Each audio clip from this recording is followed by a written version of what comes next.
स्वागत है आपका आज की वीडियो में। आज आप जो ये वीडियो देखने जा रहे हैं ये मेरी पहली वीडियो थी। आज से ठीक 10-11 साल पहले या लगभग 2011-12 में जब लोग वीडियो रिकॉर्डिंग किया करते थे।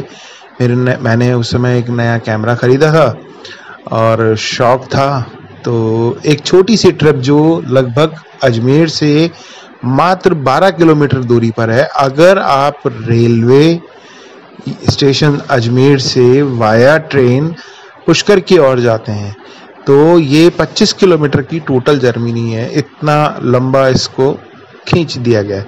खैर जो भी है, बहुत सुंदर यात्रा थी। मेरी पहली यात्रा थी अजमेर में। पहली बार ऐसा हुआ था कि इस ट्रैक पर ट्रेन चलनी शुरू हुई थी।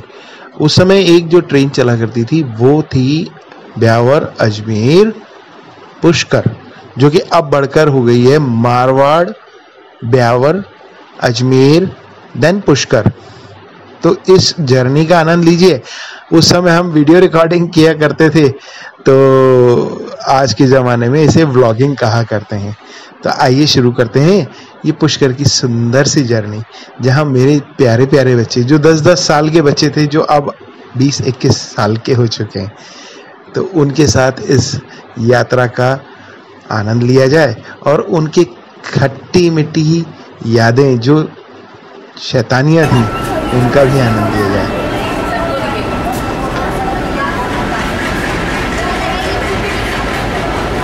हम दोनों एक दूसरे की ही बना रहे हैं। दोनों एक दूसरे को शूट करते रहो।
इस वक्त हम अजमेर पुष्कर रेल मार्ग के ऊपर चल रहे हैं।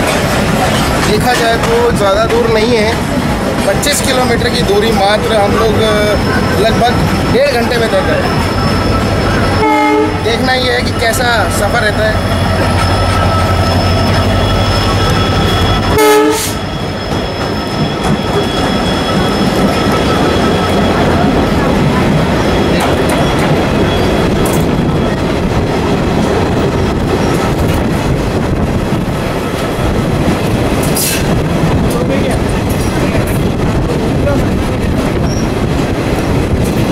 रास्ता अलग हो जाएगा, सीधा ट्रैक जा रहा है पुलिस वाला।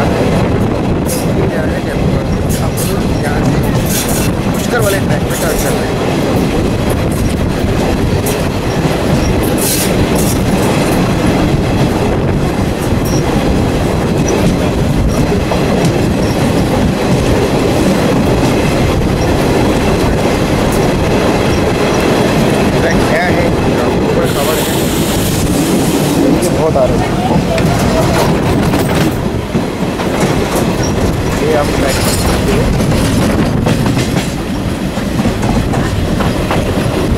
अब हम लोग चल सकते हैं। तो जी इस तरह ट्रेन धीरे धीरे सरकी और अजमेर से मदार की ओर बढ़ी। मदार में एक छोटा सा स्टॉपेज लिया और वहां से यह ट्रेन सरकते सरकते लेफ्ट अपने नए ट्रैक पुष्कर की ओर मुड़ गई, जहां पर देखने को ये मिला कि वो ट्रैक सीधी सीधी जयपुर अजमेर हाईवे को क्रॉस करते हुए और यूनिवर्सिटी के पीछे से होते हुए, संस्कृति स्कूल के सामने से होते हुए, फिर लंबे लंबे रास्तों को पार करते हुए आगे धीरे धीरे बढ़ने लगी अपनी रफ्तार से।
जैसा कि एक ट्रेन जब पटरियों से निकलती है तो सड़कों को अवॉइड नहीं किया जा सकता, तो वो जो रास्ता जयपुर पुष्कर बाईपास वाला है वो इसको काटता हुआ निकलता है।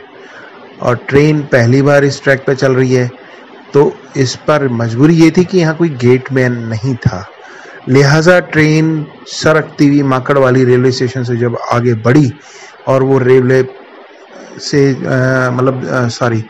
जब वो बढ़ते बढ़ते आगे चली गई थी तो सामने जयपुर पुष्कर बाईपास मार्ग दिखाई दिया।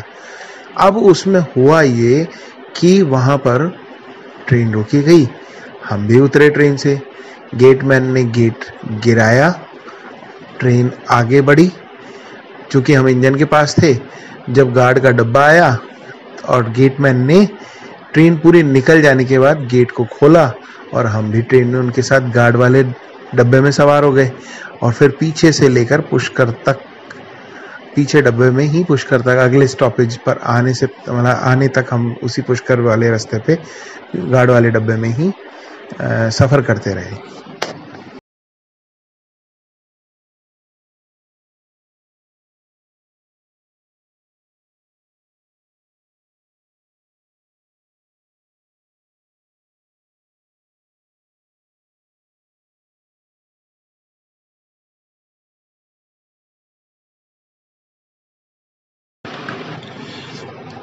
देखिए मित्रों, महीना था मार्च या अप्रैल के आसपास का, सन था 2011 या 12, मुझे भी पता नहीं। आज से लगभग 10 से 11 साल पहले जहां हम इस ट्रेन से यात्रा कर रहे थे तो चारों ओर पुष्कर तक रेत के बड़े बड़े धोरे, रेत के बड़े बड़े, राजस्थानी भाषा में कहते हैं टीबे, दिखते थे और उन पर जो हवा चलती थी ना, तो उनसे बनी हुई लहरों को देखने का आनंद ही कुछ और हुआ करता था। हालांकि हमने सुबह सुबह यात्रा शुरू करी थी। सुबह यह ट्रेन लगभग 9 बजे के आसपास अजमेर रेलवे स्टेशन पे आती है और 9:40 या 9:30 पर वहाँ से पुष्कर की ओर रवाना होती है। तब देखा जाए तो ये जो मौसम था ऐसा था कि सर्दियाँ थोड़ी बहुत चली गई थी और गर्मियाँ आने वाली थी। तो इस वक्त जब ऐसा मौसम होता है तो रातें बड़ी ठंडी होती हैं और दिन गर्म होता है। तो इस वक्त तो हमें गर्मी का एहसास नहीं हुआ, रेत के धोरों में इतनी रेत गर्म नहीं हुई थी। और फिर यहाँ हमने कुछ और देखा, जब देखा कि वहाँ फार्म हाउस धीरे धीरे डेवलप हो रहे हैं, होटल कल्चर डेवलप हो रहा है, तो बड़ा भय सा व्याप्त हो गया था हमारे मन में कि आने वाले समय में कहीं ये रेतीले दोहरे गायब ना हो जाएं और चारों ओर सिर्फ होटल और होटल नजर आने लगे। बहरहाल ये यात्रा करते करते अब हम पहुंच चुके थे बूढ़ा पुष्कर की ओर, जहां सब कहते हैं ना, मतलब प्राचीन घाटों का निर्माण किया गया था। जहां ऐसा सुनने में आता है ये प्राचीन घाट यहाँ हुआ करते थे, ब्रह्मा जी ने यहाँ सरोवर में भी पूजा अर्चना करी थी, तो इसकी भी बड़ी मान्यता है। देखिए दूर दूर तक रेतीले टीबे कैसे अपना जाल फैलाए हुए हैं। और आज की बात करता हूँ, वर्तमान स्थिति में ये आपको ना के बराबर दिखाई देंगे। बड़ी ही निराशा सी होने लगती है कि कहाँ रेतीले धोरों से पुष्कर तक पूरा राजस्थान घिरा रहता था, जहां अब सिर्फ सीमेंट और कंक्रीट की बिल्डिंग्स बनने लग गई हैं, जो इन रेतीले धोरों को भी गायब कर चुकी हैं। चलिए पुष्कर की ओर चलते हैं, आनंद लेते हैं इस सफर का।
बात और बताना चाहूँगा दोस्तों, पुष्कर जो है ना केवल ब्रह्मा नगरी के नाम से ही विख्यात नहीं है।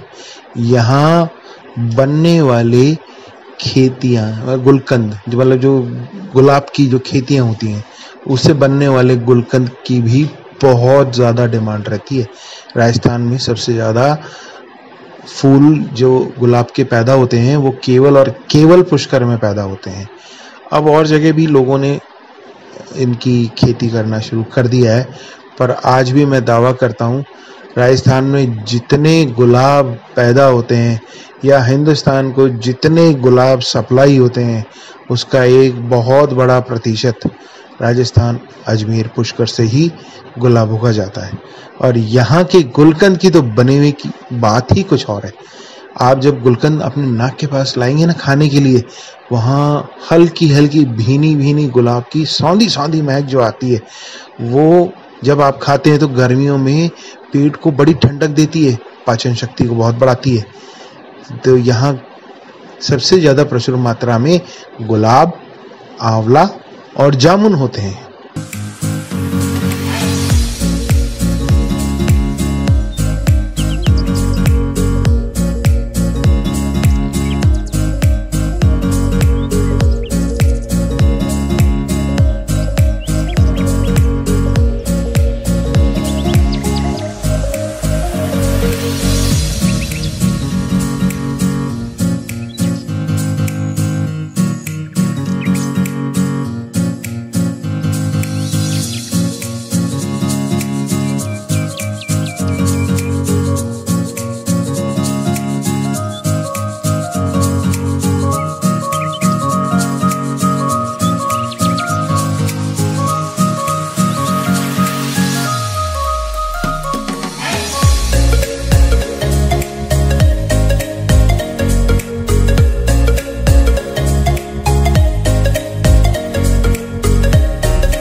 जैसे ही वहाँ हम पहुँचे रेलवे स्टेशन से तो हम ब्रह्मा जी के दर्शन करने पहुँच गए। तो ब्रह्मा जी में मंदिर में अंदर कैमरा ले आना संभव नहीं था, अतः पुराने वाले ब्रह्मा मंदिर का आप अच्छे से यहाँ अवलोकन कीजिए, आपको आनंद आएगा। और उसके बाद फिर हम वापस, क्योंकि जैसे जैसे मैंने आपको बताया दिन चढ़ेगा और गर्मी बढ़ेगी, हम पूरा पुष्कर घूम घाम के और वापस अपने रेलवे स्टेशन की ओर खड़ी हुई जो ट्रेन वापस अजमेर की ओर जो जाने वाली थी उसमें सवार हो गए। रेलवे स्टेशन पर थोड़ा समय व्यतीत करने के बाद जब ड्राइवर साहब आए तो हमने उनसे इजाज़त मांगी कि क्या आप हमारे को इस इंजन का थोड़ा सा दृश्य दिखा सकते हैं अंदर से कैसे स्टार्ट होता है और कैसे इसको चलाया जाता है। तो एक छोटी सी झलकी उन्होंने इंजन हमारे सामने स्टार्ट किया। ये बैटरी है, बैटरी कहाँ? बैटरी से करते स्टार्ट।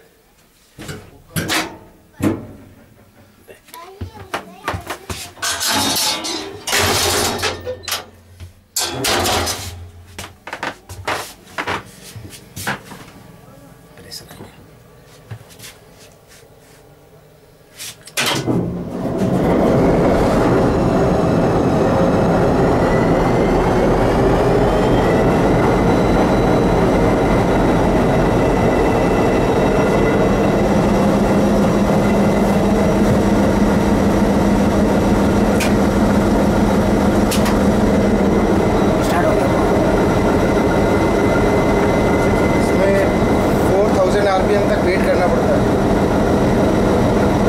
इसमें दबा के इसको, हाँ इस बटन पे दबा के, इस पुश बटन, हाँ स्टार्ट, हाँ पुश बटन करा 4000 RPM तक। हाँ ये तो RPM तो इसके 400 के आते हैं, RPM 400 के आसपास।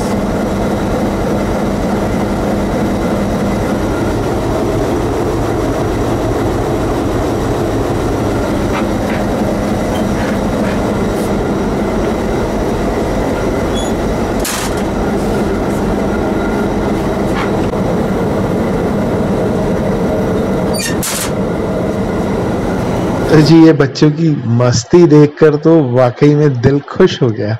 इनका बचपन, इनका छोटा सा नन्हा बालपन जो वाकई में बहुत प्यारा लगता है। सबको ही अपनी बच्चों के बचपन की यादें बहुत अच्छी लगती हैं।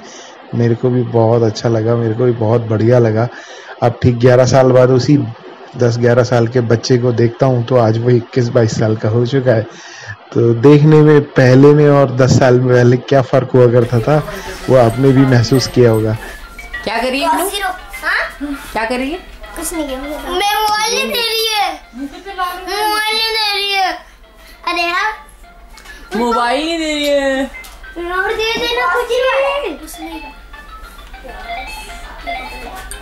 और ये यात्रा हम वापसी में ट्रेन से लौटते हुए बहुत बुरी तरह से थक गए थे। तो जितनी वीडियो रिकॉर्डिंग हुई हमने की वो आप देखिए, और बाकी जो वीडियो पसंद आया हो तो लाइक कीजिएगा, सब्सक्राइब करवाइएगा, शेयर कीजिएगा, आपको भी आनंद आएगा। आपको ये यात्रा कैसी लगी ये ज़रूर बताइएगा कमेंट बॉक्स में, और चैनल पे ये वीडियो पसंद आया हो तो इसके बारे में ज़रूर लिखिएगा ताकि मुझे लगे कि आपको क्या अच्छा लग रहा है और क्या आपको अच्छा नहीं लगा। इसमें लिखिएगा ज़रूर।